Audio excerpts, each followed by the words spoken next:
Boa noite. Vamos iniciar nossas atividades na quarta-feira à noite, fazendo a abertura e permissão do mentor da casa, Euripides Barçalucos equipe, para que ele faça a devida limpeza de qualquer energia negativa que se encontre. Pedimos a purificação da água, cujo bem é necessário que vá para nossas casas, e assim, em nome de Deus e Cristo da caridade, vamos iniciar as atividades da quarta-feira à noite. Nosso irmão de la Torre vai fazer a explanação, nosso irmão Roberto vai fazer a leitura, e com Ida já vai contar os dados.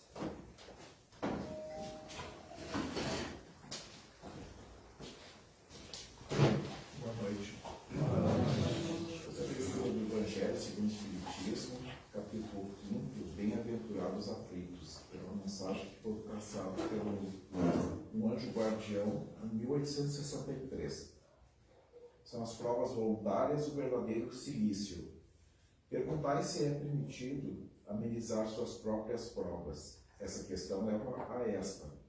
É permitido ao que se afoga tentar salvar-se? Ao que foi cravado por um espinho retirá-lo? Ao que está doente chamar o médico? As provas têm por objetivo exercitar a inteligência tanto quanto a paciência e a resignação. Um homem pode nascer numa situação penosa e conturbada justamente para ser obrigado a procurar os meios de vencer as dificuldades. O mérito consiste em suportar sem lamentação as consequências dos males que não se podem evitar, em perseverar na luta, em não se desesperar se não puder superá-los. Não há mérito num abandono que seria mais preguiça que virtude. Essa questão traz necessariamente uma outra, já que Jesus disse: bem-aventurados os aflitos. Pode haver mérito em buscar aflições, agravando suas provas com sofrimentos voluntários? A esta questão responderei claramente: sim, há um grande mérito quando os sofrimentos e as privações têm por objetivo o bem do próximo, pois isso é caridade através de sacrifício. E não quando ela só tem por objetivo o bem próprio, pois trata-se de egoísmo ou fanatismo. Há aqui uma grande distinção a se fazer. Quanto a vós, particularmente, contentai-vos com as provas que Deus vos envia, e não aumenteis a carga por vezes já tão pesada. Aceitai-a sem lamentações e com fé, é tudo o que Ele vos pede. Não enfraqueçais vosso corpo com privações inúteis e macerações sem objetivo, pois tendes necessidade de todas as vossas forças para cumprir a missão de trabalho na terra. Torturar voluntariamente e martirizar vosso corpo é contravenção à lei de Deus, que vos dá o meio de sustentá-lo e de fortificá-lo. Enfraquecê-lo sem necessidade é um verdadeiro suicídio. Usar, mas não abusar, tal é a lei. O abuso das melhores coisas traz a punição nas suas inevitáveis consequências. Que assim.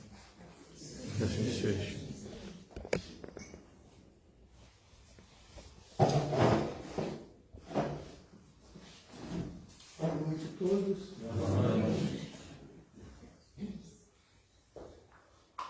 Eu sempre digo, na parte espiritual, nada é por acaso.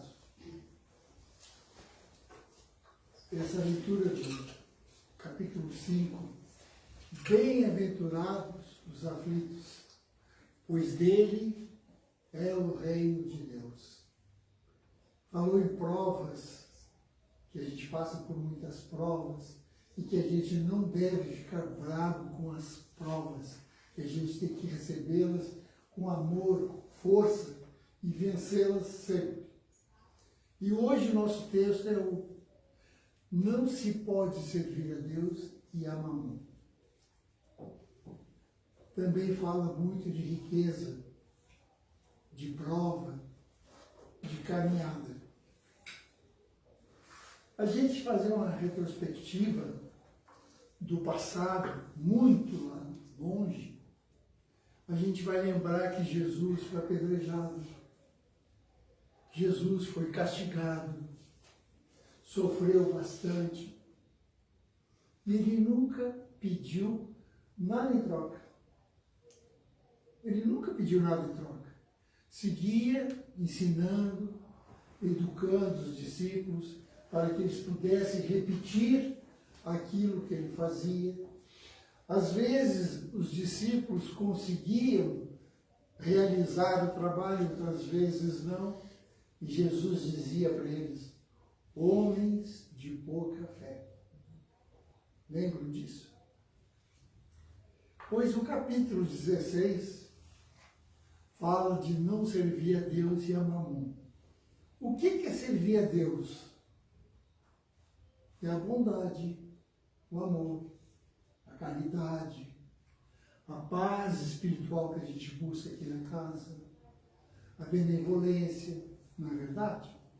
E a Mamon? O que significa Mamon? Significa a riqueza, o egoísmo, a interferência, a arrogância, o pecado. Por isso que não se pode amar a Deus e a Mamon, porque são distintamente diferentes um do outro.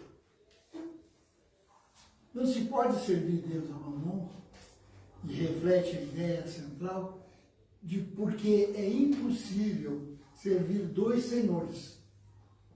Ou seja, é preciso escolher entre o serviço de Deus e o serviço da riqueza. Seus valores, cuidado, pois eles são incompatíveis.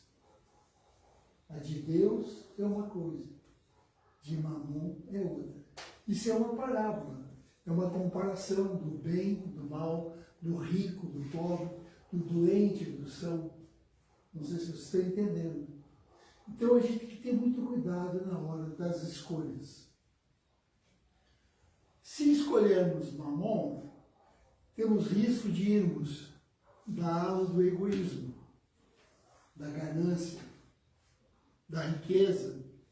Não que Jesus pregue contra a riqueza, negativo. É necessário para nós.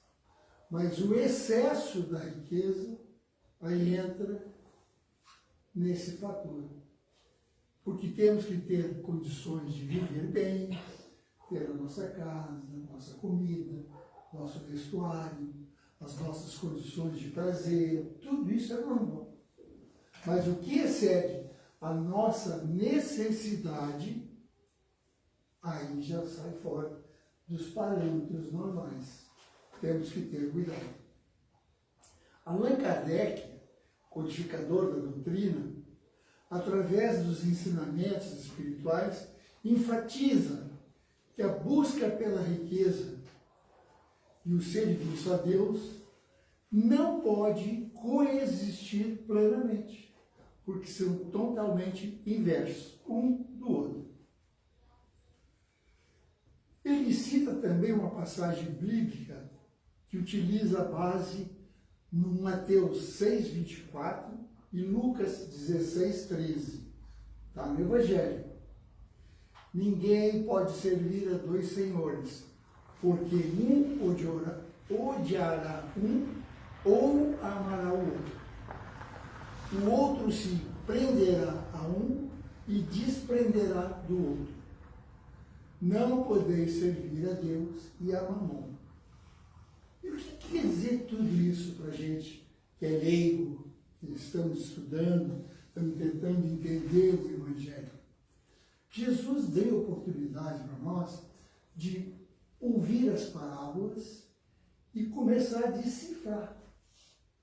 No momento que Jesus é questionado, nós vamos aprender com ele. Quando passa um rapaz e diz: mestre, o que eu posso fazer para ter a vida eterna? Cumpre os mandamentos. Obedece a todos. Mas, mestre, eu sempre fiz todos os mandamentos. O que eu preciso, então, para ter a vida eterna? Pegue todos os teus bens, leve e entregue aos pobres.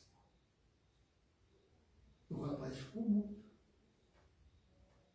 E ele ficou triste. Ele tinha muitos bens. E o que nós aprendemos dessa lição? O que a gente aprende dessa lição? Porque mesmo que eu tenha tudo o que ele tem, ele está procurando a vida eterna. Ele não está feliz.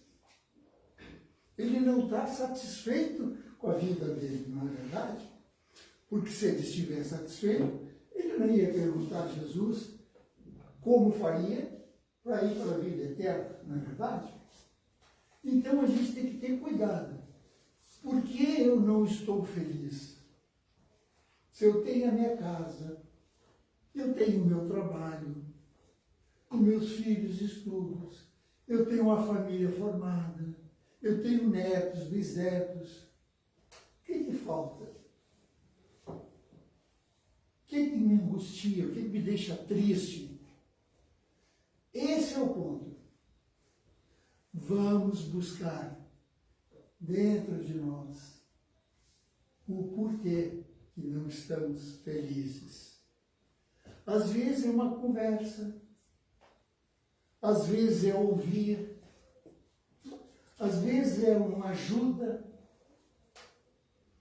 Quantos parentes nossos estão longe de nós hoje? Que faz 10, 5, 8, 6 anos e não vimos. Será que esse coração lá que está batendo não está com saudade de nós? Será que o meu coração não está batendo de saudade dos meus parentes? Pode ser uma tristeza involuntária, pode. Então vamos orar, vamos rezar por eles, vamos telefonar, vamos mandar carta, vamos achar uma maneira de se comunicar, se esse é o fator. Ah, mas não é isso? O que é? Ah, eu queria trocar de carro, não estou conseguindo. Até que ponto esse carro novo vai te trazer a felicidade? Ele pode te dar alegria momentânea. Ah, troquei de carro, comprei o carro, estou com o carro do meu sonho. 3 dias, 4 dias. Mês que vem lançaram outro novo. Ah, eu quero aquele carro novo. Então, é essa felicidade que nós temos que ter cuidado. Por isso que a gente diz, não se ama a Deus e a Mamon juntos. Nós somos responsáveis por nossas escolhas. Então, esse fato desse menino foi uma coisa.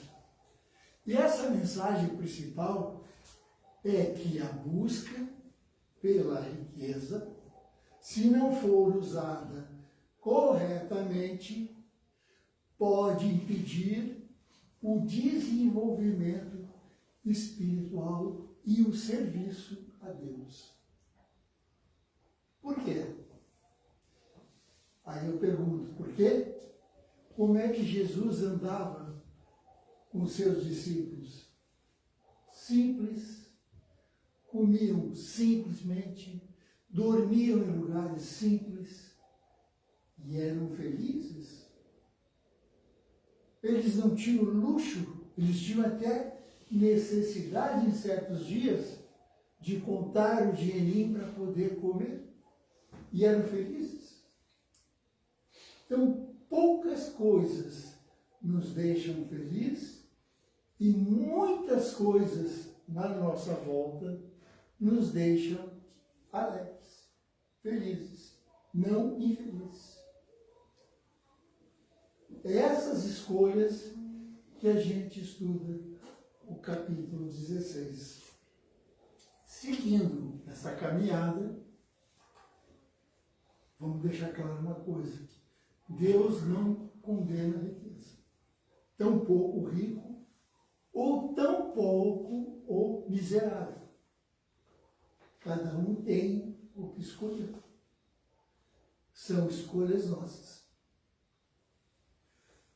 Outro passou perto de Jesus e disse: meu bom mestre, diz para o meu irmão dividir comigo a herança que nós ganhamos do Pai, e ele não quer dividir. E aí Jesus disse para ele: e quem foi que disse a ti que eu sou o juiz?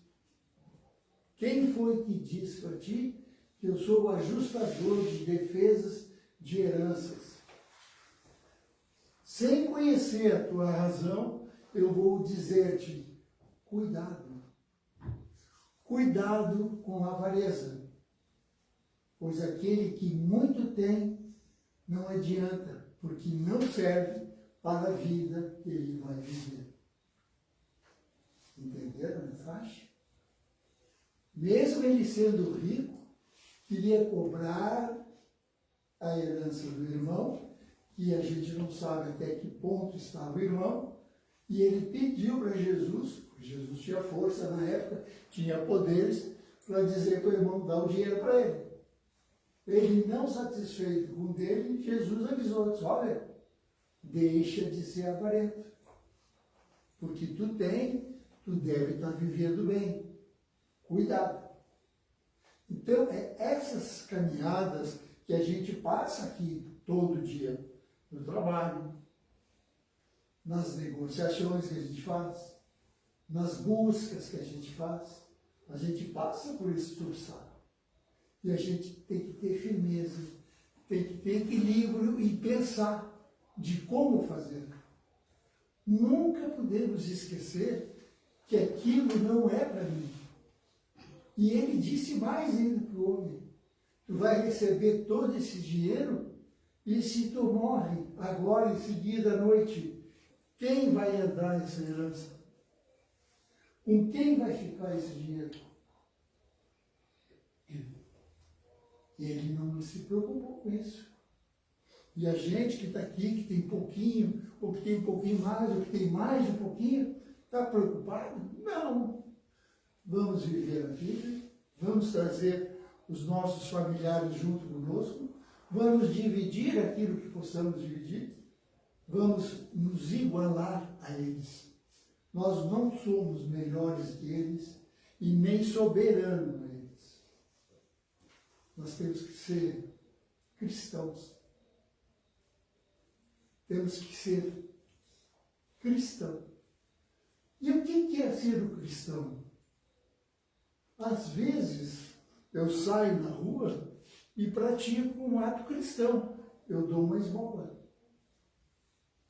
Lá adiante, eu faço outro ato cristão. Eu dou um agasalho.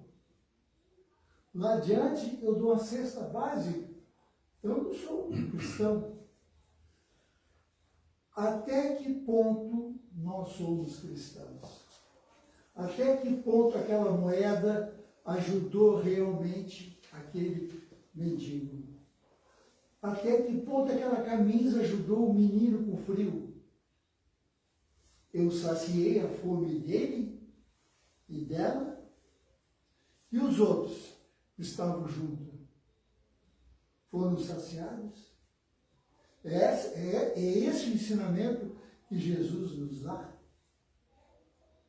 Não. Amar ao próximo como a si mesmo. E a Deus sobre todas as coisas. Então nós somos, como diz o capítulo 5, aflitos. Estamos aprendendo, estamos engateando.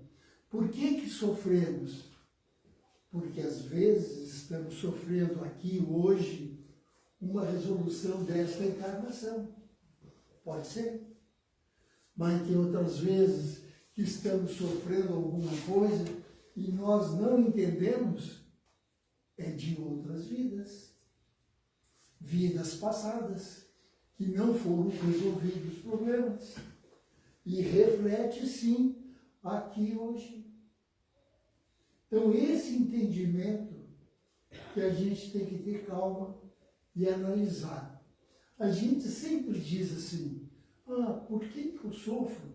Eu não judiei de ninguém, eu não desejo mal para ninguém, por que estou sofrendo?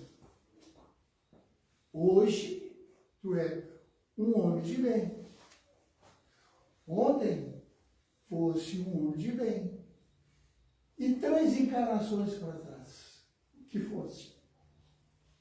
O que respingou para cá? Então temos que ter cuidado, temos que verificar junto o Evangelho, estudar a doutrina, procurar entender o nosso caminhar na espiritualidade, que nós somos, graças a Deus, com essa vantagem de ter um pouco de conhecimento. Para nós espíritas é mais fácil entender a morte. Morte, ó. E aquele soldado que foi para a guerra, por que ele foi para a guerra? Está defendendo a nação. Aí chega na batalha, o comandante coloca o soldado do lado da mesa dele. Fica aqui, copia esses documentos aqui, da fase da datilografia, ou manda o fax. E o soldado está angustioso, está triste, porque ele é da batalha. Ele é um soldado. Ele quer ir para a guerra. Mas se ele for para a guerra, ele vai morrer. Vai. Mas ele vai ficar mais feliz do que ficar sentado na cadeira do lado do chefe. Por quê, gente? Porque a missão do soldado é lutar. Essa é a missão do soldado. A missão do médico é salvar vidas. A do dentista, arrumar os dentes. Do fisioterapeuta, fazer que o corpo reaja e volte a ter os movimentos normais. Cada um na sua função. Isso é programado. Isso é espiritualidade. Por que a gente põe os filhos no mundo e a gente diz, vai ser um doutor, vai ser um advogado, vai ser um dentista? Não é verdade? Mas só que nós estamos pensando no dinheiro. Que ele vai ganhar. Ele não vai passar o trabalho que eu estou passando. Verdade. Mas será que ele vai cumprir com a missão que na qual ele combinou que viria encarnar como meu filho? É simples assim, gente. A nossa doutrina nos dá a oportunidade desse entendimento. Esse capítulo poderia ler 2 historinhas e dizer, ó pessoal, está pronto. Terminamos o capítulo. Vocês notaram que eu contei uma historinha só. A outra não conclui ainda. Por quê? Porque faz falta para o nosso entendimento esse caminhar no nosso dia a dia. Por que eu vou na casa espírita? Vou buscar paz de espírito. Vou afugentar os obsessores. Eu vou conversar com os espíritos. Eu vou tomar um passe. Mas o que é esse todo na casa espírita? É a casa do aprendizado. É a casa onde nós buscamos o desabafo. Aquele desabafo que o pai não sabe, que a mãe não sabe, o marido não sabe, o filho não sabe. A consciência. Podemos enganar a todos, menos a consciência. Estamos aqui, sim, para o nosso bem, para a nossa evolução. Porque precisamos evoluir, sim.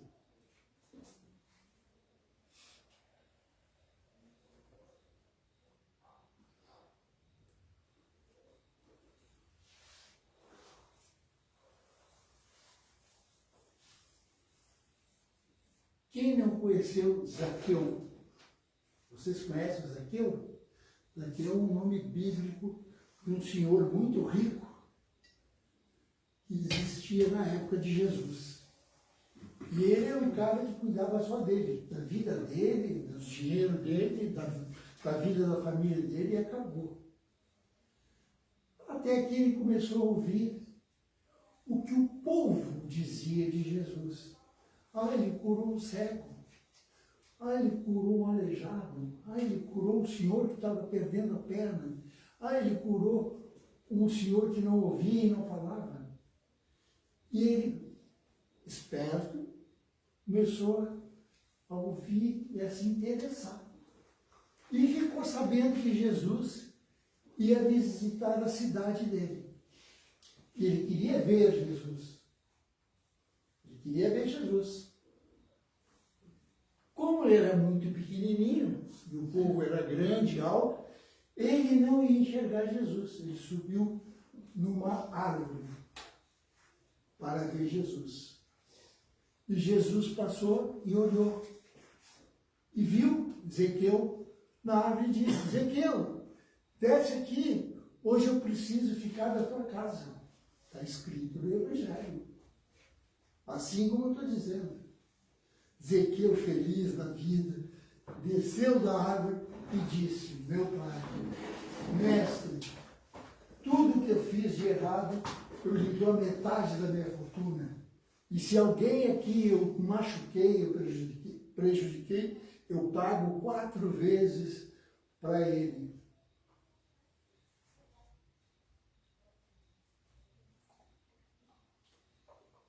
Sabe o que Jesus disse? Olhem bem o que Jesus disse. Zequeu, a tua casa está salva. A tua casa está abençoada. Não precisa indenizar ninguém. Por quê? Eu, filho do homem, vim aqui também para salvar aqueles que estavam perdidos. Isso não é lindo? Pense bem a fortuna que Jesus poderia ganhar se ele colocasse a ideia de Ezequiel na cabeça, cobrando o mal que Ezequiel fez para todos. E o que ele disse? Estou aqui para salvar aqueles que estavam perdidos. E ele salvou Ezequiel. Isso não tem preço, não é verdade?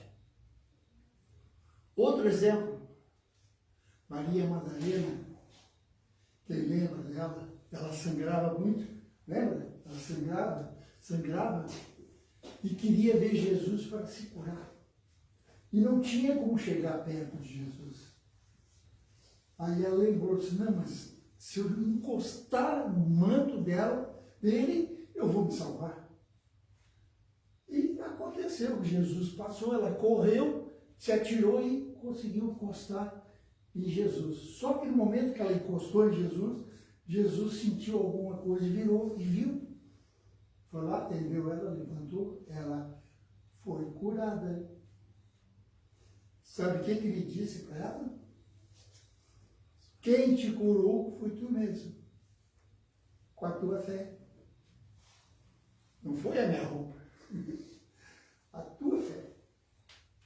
E essa é a fé que a parte espiritual está procurando nos ensinar nesse momento, nesse período, desse mundo que estamos buscando a regeneração. Moramos num planeta de provas e expiações e vamos para um de regeneração. É esse sentido de fé, de acreditar em Jesus, que realmente nós vamos dar seguimento na nossa caminhada. Porque eu estou aqui não palestrando, eu estou aqui aprendendo com vocês. A cada olhar que eu olho, a cada fisionomia que muda quando eu olho, a cada gesto de cada um de vocês, eu estou aprendendo. Porque eu quero evoluir. Eu quero seguir a minha caminhada. Nessa encarnação eu estou estudando com vocês. Na próxima eu quero ser só aluno, aprender mais. Porque como é importante a gente conhecer as obras espirituais. A gente diz, ler. Não, não é ler. Ler, entenda e pratique. Tem que praticar. Porque é fácil a gente falar, difícil é executar. Muito obrigado pela atenção de vocês. Uma boa noite, bom feriado.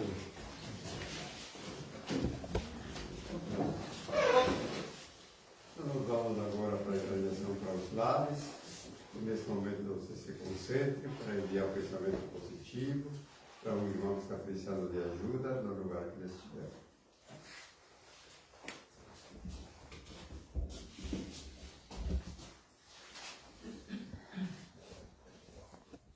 Amado Mestre, aqui estamos com o coração e a mente abertos para receber todos os benefícios que a espiritualidade nos traz.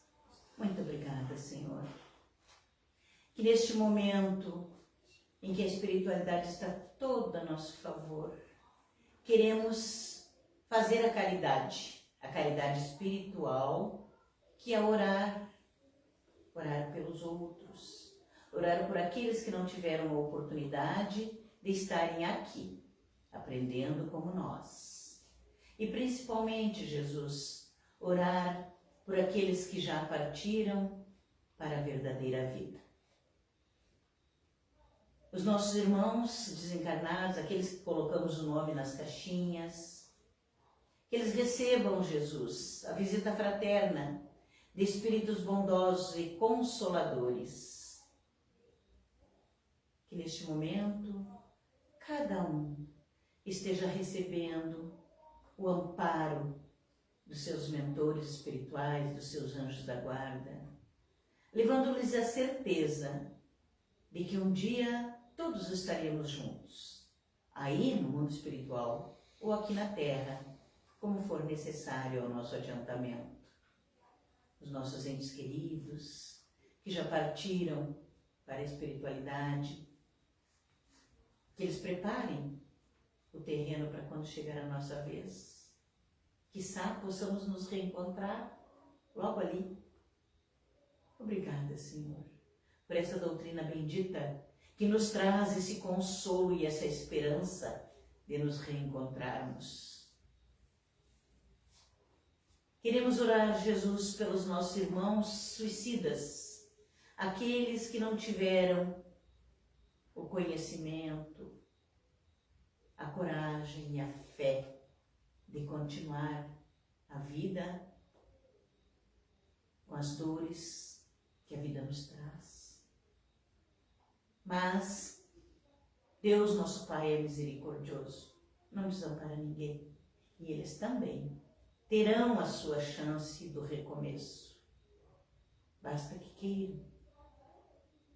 Que eles possam ser reerguidos, Senhor, na espiritualidade, levados para um local de refazimento, para se prepararem para a nova etapa da sua reencarnação.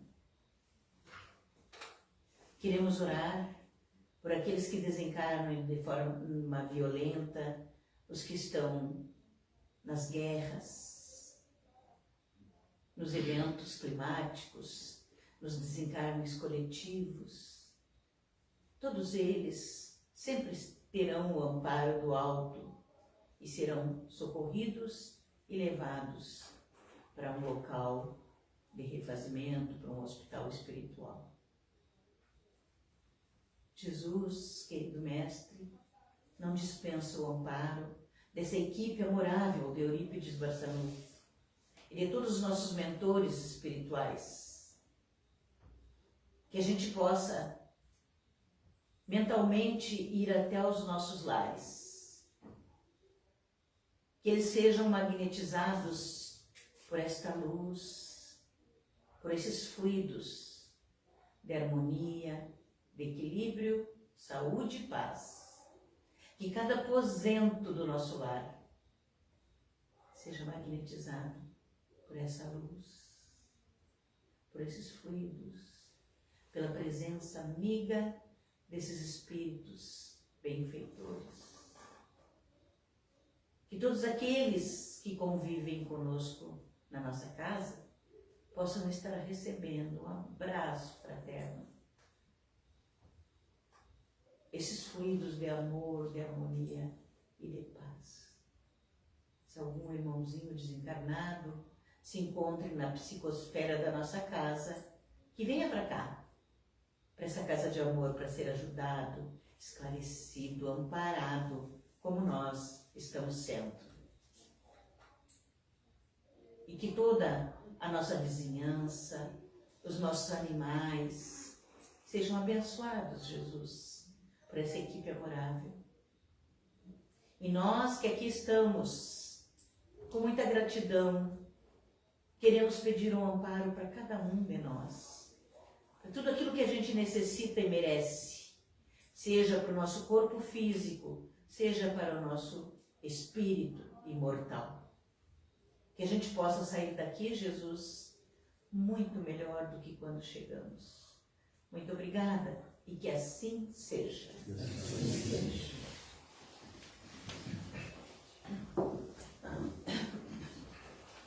Nós vamos agora para o passo, mentalize seu anjo da guarda, para receber o Espírito positivo.